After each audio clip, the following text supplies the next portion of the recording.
마태복음 22장 1절로 14절 말씀입니다. 마태복음 22장 1절로 14절 우리 한 목소리로 봉독하겠습니다.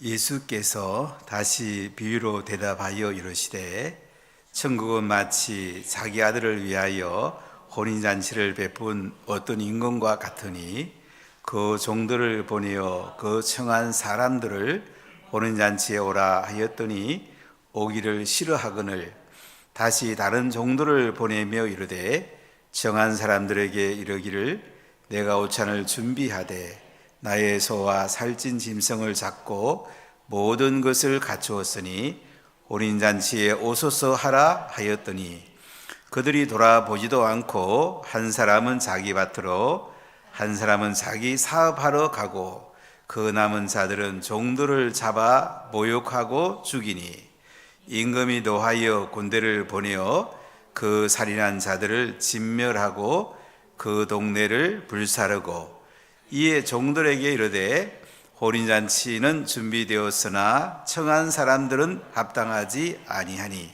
내 거리 길로 가서 사람을 만나는 대로 혼인잔치에 청하여 오라 한데 종들이 길에 나가 악한 자나 선한 자나 만나는 대로 모두 데려오니 혼인잔치에 손님들이 가득한지라. 임금이 손님들을 보러 둘러볼새 거기서 예복을 입지 않은 한 사람을 보고 이르되 친구여 어찌하여 예복을 입지 않고 여기 들어왔느냐 하니 그가 아무 말도 못하거늘 임금이 사환들에게 말하되 그 손발을 묶어 바깥 어두운 데에 내던지라. 거기서 슬피 울며 이를 갈게 되리라 하니라. 청함을 받은 자는 많되 택함을 입은 자는 적으니라. 아멘. 오늘 말씀은 예수님께서 화요일날 성전에서 가르치신 말씀입니다. 우리가 예수님의 일주일의 일정을 보면 주일날 예루살렘에 나귀를 타시고 입성하시게 됩니다. 평화의 왕으로 메시아로 하나님의 아들로 완전한 인간의 아들로 이 땅에 오셔서 예루살렘에 승리의 입성을 하시게 됩니다. 그리고 월요일날은 베다니에서 주무셨다가 예루살렘에 입성하면서 성전을 정화합니다. 성전이 돈을 바꿔주고 또 재물을 사고 팔던 그 의자를 둘러 엎으면서 내 집은 기도하는 집이다. 성전을 회복시키는 걸 볼 수가 있고, 그 다음에 화요일 날은 베단에 주무시고 들어오시다가 또 무화과나무 잎허리만 있고 열매가 없어서 저주하시는 걸 볼 수가 있습니다. 그래서 너희가 열매 있는 삶을 살아야 된다. 믿음을 가지고 기도하면서 열매 있는 삶을 살아라. 예수님의 일주일의 그 삶의 과정을 보면 기도를 엄청 강조하는 걸 볼 수가 있어요. 그래서 예수님은 만일 너희가 믿음이 있고 의심하지 아니하면 이 무화과 나무에게 된 일만 할 뿐 아니고 이 산더러 들려 바다에 던져지라 해도 될 것이다. 너희가 기도할 때에 무엇이든지 믿고 구하는 것은 다 받으리라. 이렇게 말씀을 하십니다. 그러니까 우리 하나님의 말씀을 잘 듣고 기도하는 삶, 이것만 하나님께 온전히 해도요, 우리 인생에 하나님의 은혜와 복은 흘러 들어오게 됩니다. 너희가 기도할 때에 무엇이든지 믿고 구하는 것은 다 받으리라고 이렇게 예수님 말씀하시잖아요. 그리고 예수님 이제 성전에서 말씀을 가르치시고 또 월요일 날은 병든 자도 고치셨습니다.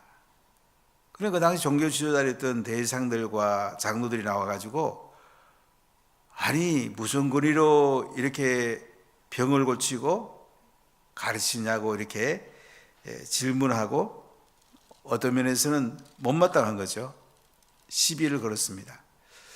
자, 여기에 대해서 예수님은 이제 세 가지 비유를 말씀을 하세요.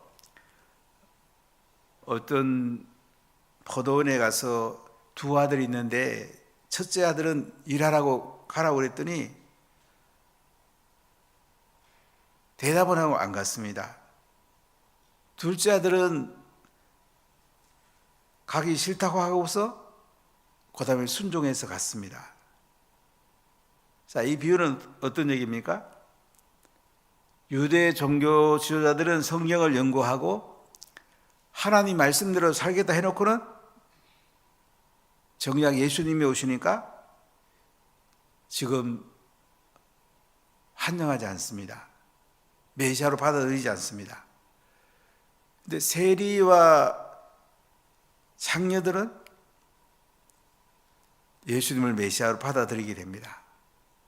그리고 예수님은 세리들과 창들이 너희보다 먼저 하나님 나라에 간다. 이렇게 말씀을 해요. 그래서 32절에 보면 21, 32절에는 요한이 의의 도로 너희에게 왔거늘 너희는 그를 믿지 아니하였으나 세리와 창녀들은 믿었고 너희는 이것을 보고도 끝내 뉘우치지 아니했다.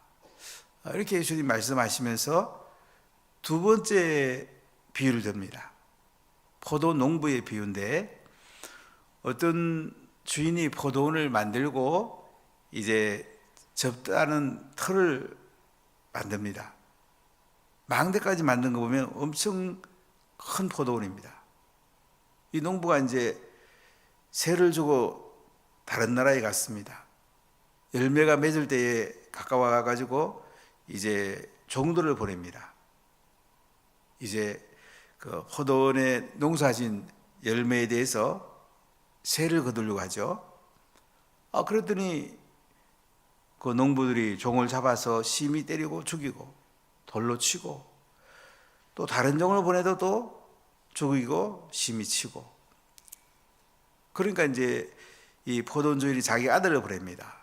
아들은 존대하겠자고 보냈는데 이는 상속자니까 죽이고 우리가 차지하자. 그래서 포도원 밖에 내쫓아가고 죽이게 됩니다. 자, 이걸 무슨 의미입니까? 구약에 많은 예언자들이 와서 메시아가 올 것을 말씀했습니다. 그런데 선지자들을 죽이고 그들은 박대했습니다. 대표적으로 예레미야 선지자를 죽이죠. 예수님을 이제 보내죠. 아들을 보냅니다. 하나님이 그 아들을 보내니까 어떻게 해요? 이 아들을 죽이고 포도는 우리가 다 차지하자. 이렇게 얘기를 해요. 그러니까 예수님이 이제 시편 118편 22절 23절을 인용하면서 건축자들이 버린 돌이 모퉁이의 머릿돌이 되었나니 이것은 주로 말미암아 된 것이고 우리 눈에 기이하도다. 건축자들이 버렸습니다. 하나님이 모퉁이 돌로 삼았다. 사람들은 종교 지도자들은 예수님을 버렸지만은 하나님이 모퉁이 돌로 삼아가지고 이제 이스라엘 백성들에게 보낸 이야기를 합니다. 모퉁이 돌은 이 집을 지을 때에 이 모퉁이 돌만 빼면 이제 다 무너집니다. 우리 인생에 예수님이 빠지면 다 무너지는 거죠. 자, 그리고 이제 오늘 세 번째 비유를 통해서 그 당시 종교 지도자들이 무슨 권위로 가르치고 치료하느냐에 대해서 오늘 세 번째 비유의 대답인데요. 1절, 2절을 같이 읽어보겠습니다. 예수께서 다시 비유로 대답하여 이르시되 천국은 마치 자기 아들을 위하여 혼인잔치를 베푼 어떤 임금과 같으니. 자, 천국을 예수님이 비유로 말씀을 하세요. 자기 아들을 위해서 혼인잔치를 베푼 어떤 임금이다. 옛날에 임금의 권세가 얼마나 대단했습니까? 이제 아들이 장가 갈 때가 되었습니다. 혼인잔치를 베풉니다. 이렇게 되면 이제 유대 관습에 하면 제일 먼저 대략 언제쯤 우리가 혼인잔치가 있으니까 시간을 내라고 먼저 사람을 보내서 소식을 전합니다. 그러고 나서 이제 혼인잔치가 결정되고 혼인잔치가 가까이 오면 두 번째 종도를 보내갖고 첫 번째 청했던 사람들을 혼인잔치에 초청하는 것이 그 당시 유대의 관습입니다. 자, 우리 3절 같이 읽어볼까요? 그 종도를 보내어 그 청한 사람들을 혼인잔치에 오라 하였더니 오기를 싫어하거늘. 이제 임금이 종도를 보냅니다. 임금의 신하 가운데 종도를 보내게 되는데 청한 사람들이 가서 임금님의 혼인잔치가 이제 이날 하게 됩니다. 오십시오 하고 청했습니다. 그럴 때 어떻게 해요? 싫습니다. 나 안 가겠습니다. 거부합니다. 그러니까 4절 보면 다시 다른 종도를 보내면 이르되 청한 사람들에게 이르기를 내가 오찬을 준비하되 나의 소와 살찐 짐승을 잡고 모든 것을 갖추었으니 혼인잔치에 오소서 하라 하였더니, 그리고 또 다른 종을 청한 사람들에게 보냅니다. 임금님이 잔치를 잘 준비했습니다. 소도 잡았습니다. 살찐 짐승을 잡고 최고로 잔치를 잘 준비해서 모든 것을 갖추었습니다. 혼인잔치에 오십시오. 이 오소롭소라는 말이 4절에 이 말은 어떤 초청장을 이제 주고 본인이 알아서 선택하라는 뜻이 아니고요. 명령이에요, 명령. 이제 임금님이 초청된 사람들에게 이제 이날 우리 아들이 혼인하니까 잔치가 벌어지니까 오라. 명령을 한 거예요. 자, 그런데 그들이 어떻게 합니까? 우리 5절, 6절 같이 읽어볼까요? 그들이 돌아보지도 않고 한 사람은 자기 밭으로 한 사람은 자기 사업하려고 하고 그 남은 자들은 종도를 잡아 모욕하고 죽이니. 그런데요, 돌아보지도 않고 한 사람은 어디로 가요? 자기 밭으로 일하러 갑니다. 사업장으로 갑니다. 밭에 가서 이제 일하러 가는 거죠. 또 한 사람은 어디로 가요? 자기 사업하러 가고. 한 사람은 농부고 한 사람은 사역가였던 것 같아요. 농부였던 사람은 이제 일하러 가고, 사업가는 또 사업하러 가고. 6절에 그 남은 자들은 종을 잡아 모욕하고 죽이니. 임금이 보낸 그 종들까지 잡아 모욕하고 죽이는 거예요. 임금님이 생각해서 초청했는데 임금 잔치에 아무나 초청하겠습니까? 또 미리 다 기별했는데 언제 우리 아들 장가 가니까 시간 비워놔라. 오기만 하면 된다. 두 번째, 세 번째 정도를 보내갖고 성대한 잔치가 준비됐으니까 오십시오. 임금님이 기다립니다. 이렇게 초청했는데도 그들은 여러 가지 핑계를 댑니다. 오늘 밭에 일하러 가야 됩니다. 오늘 사업에 계약건이 있는데요. 오늘 사업에 중요한 일이 있는데요. 그러고는 보낸 종도를 모욕하고 죽입니다. 미리 예약이 다 돼 있는데 처음에 초청했을 때 그만 안 온다고 그러든지, 처음에 초청했을 때는 다 올 것으로 생각했는데 두 번째 종들을 보내고 세 번째 종들을 보내니까 이렇게 거절하고 심지어 임금이 보낸 종을 모욕하고 죽이고. 자, 이렇게 하니까 임금이 어떻게 하는가 볼까요? 자, 7절 같이 읽어볼게요. 임금이 노하여 군대를 보내어 그 살인자들을 진멸하고 그 동네를 불사르고. 임금이 가만히 있겠습니까?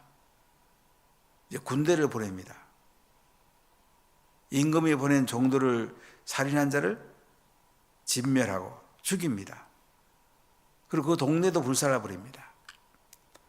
이 당시 로마라는 나라가 다른 나라와 전쟁에서 이기면 그 동네를 불사르는, 그 당시 그렇게 했는데요. 이 임금이 이제 이렇게 초청해도 오지 않는 사람들을 결국 진멸하고 동네까지 불사른대요. 근데 이게 보니까 동네인 모든 사람들을 진멸한 게 아니고 그 살인자들을 진멸했다. 임금이 그래서 상당히 자비를 베푸셨죠. 옛날에 우리나라의 그 왕에 대해서 반역하면 3족을 멸한 적이 있죠. 뭐 또 큰 분은 9족까지 멸한 적도 있는데요. 그래서 임금이 상당히 자비로운 분이죠.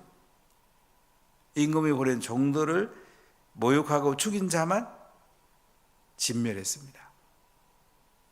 자, 그리고 임금님이 그 다음에 뭐 하는가 볼까요? 자, 8절 같이 읽어보겠습니다. 이에 종들에게 이르되 혼인 잔치는 준비되었으나 청한 사람들은 합당하지 아니하니. 혼인 잔치가 준비됐습니다. 청한 사람들이 실소이다 하고 거절했습니다. 그러니까 청한 사람들은 합당하지 않다고 그래요. 자, 그래서 임금님이 어떻게 하는 거 볼까요? 9절 읽어보겠습니다. 내 거리 길에 가서 사람을 만나는 대로 혼인잔치에 청하여 오라 한대. 이제 동네들로 불탔죠. 내 거리로 나갑니다. 이제 유대인들이 사는 그 밖으로 나갑니다. 사람들을 만납니다. 이방인을 만납니다. 그들을 혼인잔치에 청하여서 오라고 합니다. 자, 그랬더니 어떻게 되는지 볼까요? 10절 같이 읽어보겠습니다. 종들이 길에 나가 악한 자나 선한 자나 만나는 대로 모두 데려오니 혼인잔치에 손님들이 가득한지라.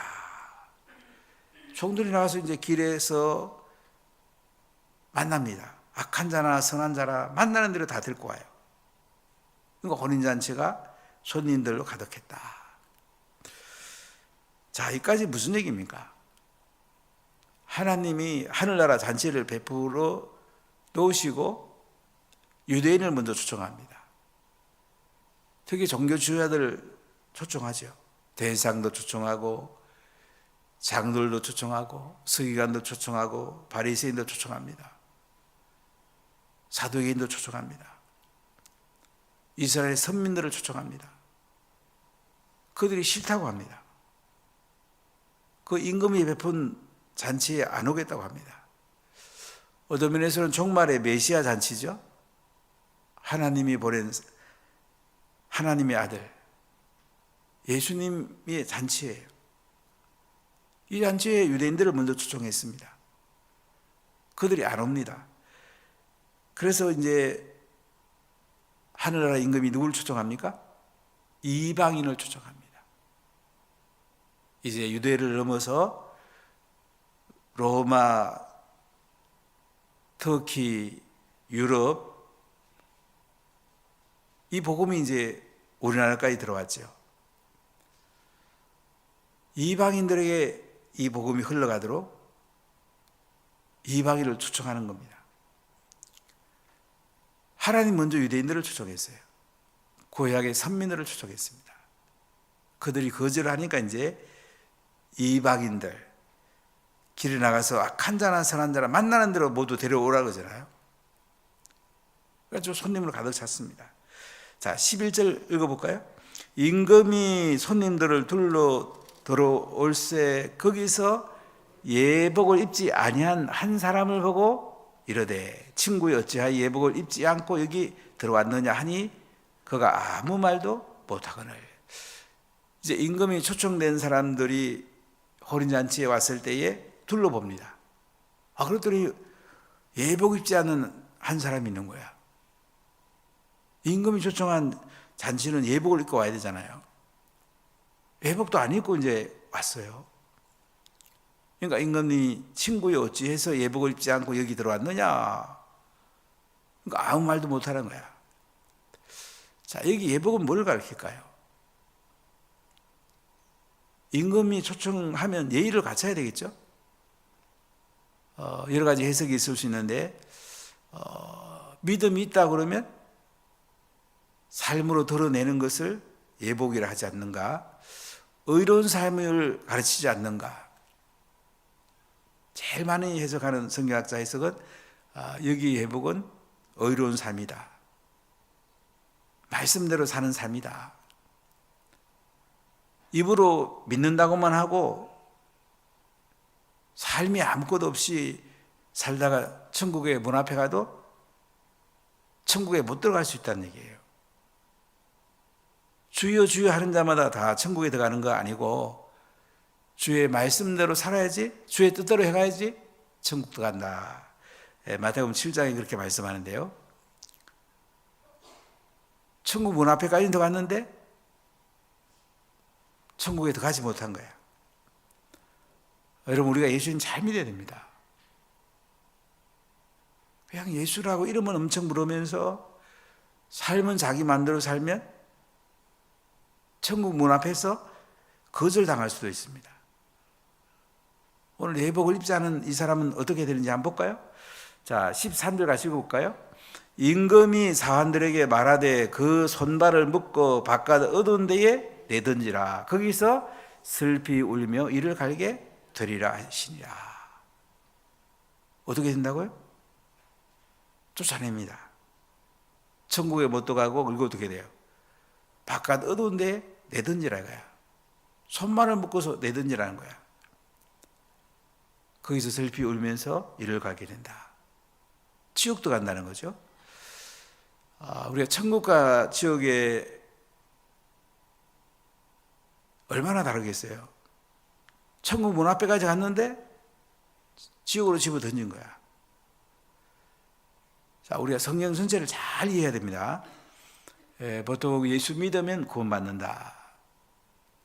이 믿는다는 말에는 행함이 동반되는 걸 말해요. 그냥 입술로 믿는다. 그냥 마음으로 믿는다. 지적 도구만 가지고는 천국에 못 들어갈 수 있습니다. 이번에 청소년들 입교 문답을 하는데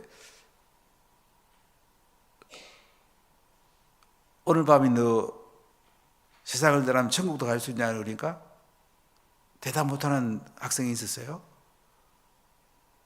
성령 받았냐 그랬더니 모른다고 그래요. 천국 못 들어가는 거죠. 그래서 교육자를 불러서 오늘 성령 안 받으면 얘들 보내지 말라고. 성령 못 받으면 입교 못 한다고 그랬더니 하여간 뭐 어떻게 했든지 하여간 성령 받았다고 일단 입교시켰는데 성령 받은 걸로 믿습니다. 청소년들이 뭐 거짓말 하겠습니까? 근데 중요한 건 그거죠. 성령이 아니하고는 예수를 주라고 신뢰할 수 없고요. 성령이 한 번 오시면 계속 내 삶에 머물러요. 우리 성령 임재 가운데 살잖아요. 성령 임재 가운데 사는 것이 천국이에요. 성령 임재 가운데 살면은 우리가 영원한 하나님 나라 들어갔을 때 그 잔치에 우리가 먹고 마시고 예수님과 함께 기뻐하죠. 자, 오늘 14절 읽어볼까요? 청함을 받은 자는 많되 택함을 입은 자는 적으니라. 청한 사람은 많아. 택함을 입은 자는 작대요. 그러니까 우리가 하나님의 잔치에 가는 거는 우리가 마음대로 반응할 수 있어. 그러나 영원한 천국에 사는 건 뭐예요? 예수님의 주권적인 선택에 달했단 말이죠. 그때 우리가 여러분 예수님 잘 믿어야 돼요. 정말 잘 믿어야 돼요. 사만산성에 한번 가본 적이 있어요. 노일이라는 목사님 교회에서 하도 제가 뭐 부흥회 체질이 아닌데 하도 부흥회를 해달라고 그래서 한번 거기 갔다가 이제 남한산성 가보니까 조그마한 집이 하나 있어요. 그 목사님이 이렇게 얘기를 해요. 여기 한경리 목사님이 잠깐 머무른 집이라고. 한경리 목사님 남한산성에 머무실 때 많은 목사님들이 찾아갔어요. 목사님 한 말씀 해주세요. 목사 양반들 예수님 잘 믿어야 돼. 예수님 잘 믿어. 늘 그 말씀하셨다고 그래요. 한경 목사님이 이제 천국 가기 얼마 안 됐을 때 그 남한산 계시는데 오시는 목사님들마다 목사님들 예수님 잘 믿어야 돼. 예수님 잘 믿어야 돼. 진짜 우리가 예수님 잘 믿어야 안 될까요? 차강 받았는데 우리가 예수님의 잔치에 함께 먹고 마시고 감사하고 기뻐하고 그 영원한 잔치에 우리가 누리며 살아야 되지 않을까요? 여러분의 믿음은 행함을 담아냅니까? 하나님의 의로운 삶으로 여러분 살아가고 있습니까? 혼인잔치에 그리고 많은 사람들을 우리가 초청해야 되지 않겠습니까? 혼자 가면 너무 가슴 아픈 거 아니에요? 그 영원한 혼인잔치인데 우리가 오이코스들을 한 사람 한 사람 초청해야 되지 않겠습니까? 기도하겠습니다.